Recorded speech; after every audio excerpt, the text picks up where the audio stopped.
What's up? What it do? Welcome back to the DC Blacks channel, man. It's Eon Williams. I've been being a little bashful. I'm also an author, so I see we got a lot of people that have been tapped in from all different places. Shout out to all the subscribers. And I have a book by the name of Lord Legends. It's fiction because I wrote the book many years ago while I was in federal prison. But for people that are really interested in true crime and DC history, DC Black history, uh, go to Amazon or go to eonwilliams.com and make sure you check out Lord Legends. Uh, Today, I'm really kind of in cruise control, and I had a conversation with another guy that does prison genre, YouTube and blogging, and he was mentioning to me about a video that I did a while ago, and I only touched briefly on this matter that occurred in the Beaumont prison complex. And the reason why I say prison complex, for a lot of y'all that don't know what's up with Beaumont, Beaumont, a lot of time when you hear people talk about Beaumont, most of the time they're talking about the United States Penitentiary at Beaumont, Texas. Beaumont USP, it has a long history of violence.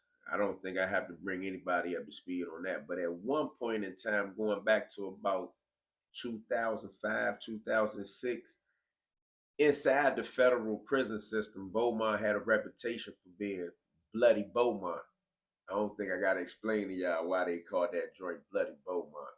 I mean, a number of stabbings and bodies dropped at that joint. I don't have to get into that. You can Google it and it'll take you into the case law.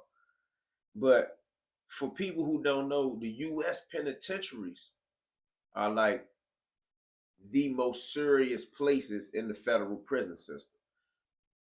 People lose their life in those places.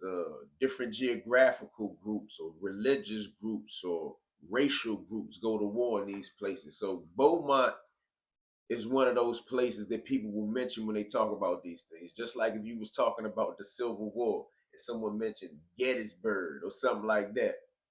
Beaumont is one of those battlegrounds in the federal system. But you hear people say, he hot, hot nigga, rat nigga, snitch. Places like Beaumont is not the type of place that anybody that had a jacket on them like that would want to be. I'm not going to go into other things that's already been covered on YouTube or in the national media, but it's a notorious case that come out of Beaumont, Texas, with my homies and dealing with cooperation. And you can look at it; people have covered it. But in the case law pertaining to that case, SIS, and for those who don't know what SIS is like what the FBI is in the free world. SIS is equivalent to that in the federal prison system world, okay? During an investigation to a homicide pertaining to cooperation, SIS explained in the case how serious cooperation is. And I could explain this to you from a convict perspective, which I will give my input, but I want y'all to understand that even the government understands how serious cooperation is.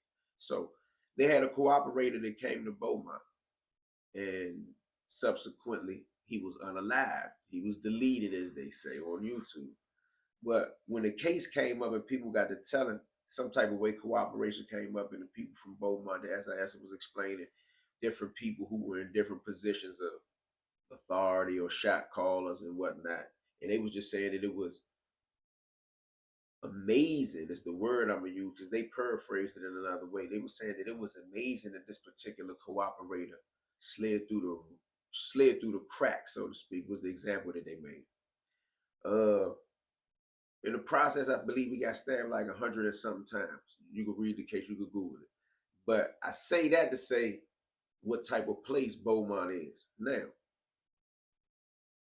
in the federal system, people who've been there know this.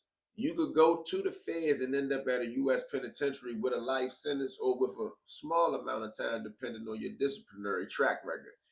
But after a while, most guys can work their way, and I did say most, not all.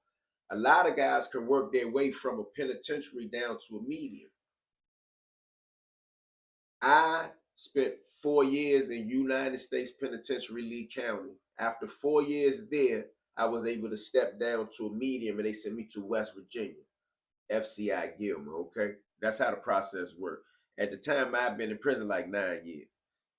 Now, sometimes when you step down from a penitentiary to a FCI, they will keep you in the same complex.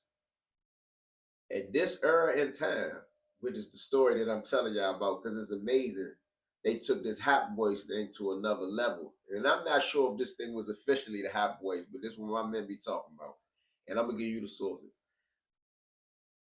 Going around this time, I want to say around 2005, 2006, some guys that were leaving the penitentiary that had good paperwork, they weren't hot. They would leave United States Penitentiary Beaumont, Bloody Beaumont, and they would transfer right across the way to FCI Beaumont. If I wouldn't have got this from a very reliable, credible source, I would have never believed this because I didn't see this with my own eyes. And I want y'all to leave comments if you ever heard of this or anybody ever told you something that was close to this. Now, I'm going to give you one of my sources. Anton White. Dudes that been to the federal penitentiary system, the federal prison system, whether they from DC, somewhere else, or white guys. Most guys have heard of Anton White. If you haven't heard of Anton White, he's a guy that did 30 years in the federal prison system. He's from Washington, D.C. I mean, and just to be straight up about it, he's one of the most notable guys to come out of Washington, D.C. that will give bits and pieces of his federal experience on YouTube or via interview. He don't do a whole lot of talking, but he did sit down and explain to me that this Hot Boys thing was true. Now, I had heard it from other guys. They said, man, there's a group of hot niggas over there at FCI Beaumont, and if you come over there and you not hot and they catch you, they gonna punish you so you don't get on the panel. So I hit my man. I said, bro, is that true? Because I know he had spent time in Beaumont. I told y'all stories where he and Joy Molino and different guys. I don't want to keep name dropping all the guys from where I'm from. Everybody know what I'm talking about. But Joy Molino has a YouTube, a big YouTube channel. Shout out to Joy Molino. Hopefully we get up there and see you. So I asked questions about that. And he said, nah, let me get to the point. He said it was a group of niggas over there and they was calling them the Hot Boys. I don't know if that's their real name or what. He said it was a crew of them. All of them was hot. What that means is all of them had cooperated. All of them were technically rats, according to the code. Some type of way they formulated a pact. And if you came over there, they'll punish you, bust you up, stab you, beat you up, lump you up, and they'll get you out of there. They didn't want no men to come over there.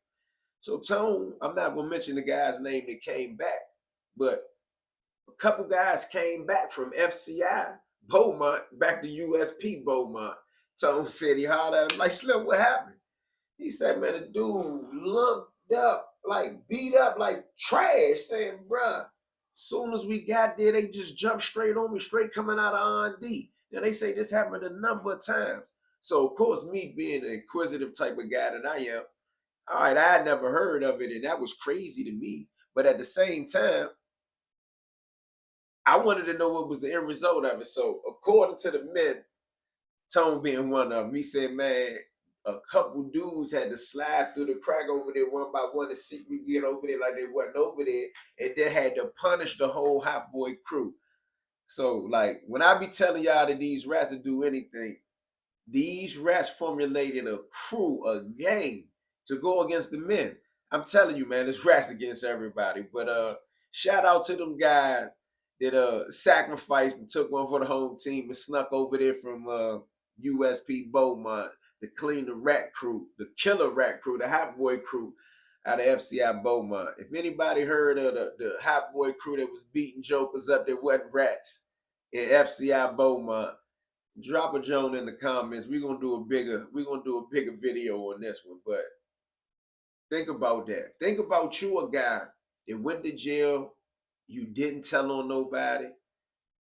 You don't even have to be in a group, a gang, a clique, or nothing. Let's just say you just a bona fide man. You from Arkansas somewhere. You ain't gang banging, or you is, or whatever you doing. You not bothering nobody. You not telling. You get out the penitentiary. They send you to FCI Beaumont, and the Hot Boy crew, the Rat crew, say, "Oh, we got one over here. He ain't got a 5K1. We gonna dog him." Has anybody ever heard of any foolishness like that, bro? Like, I'm starting to hit things now that I never heard. And I know this was almost 15, 25 years ago, 20 some years ago, according to some of them, like whenever the era time was. Don't quote me on the era time.